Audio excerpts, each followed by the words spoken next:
এক দেশে ছিল এক রঙিন ছোট্ট গ্রাম। সেই গ্রামের দুই ভাই বোন বাপ্পি আর মুসলিমা রোদের উজ্জ্বল আলোয় হাসিখুশিভাবে খেলছিল মাঠের মাঝে।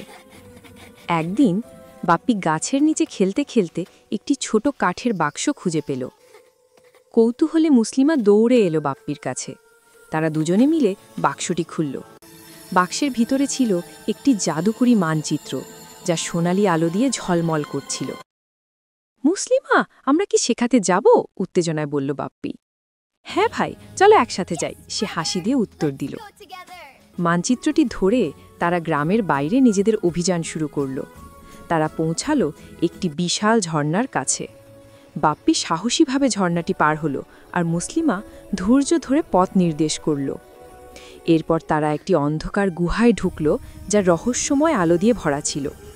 বুদ্ধি ব্যবহার করে মুসলিমা একটি নিরাপদ পথ খুঁজে বের করল।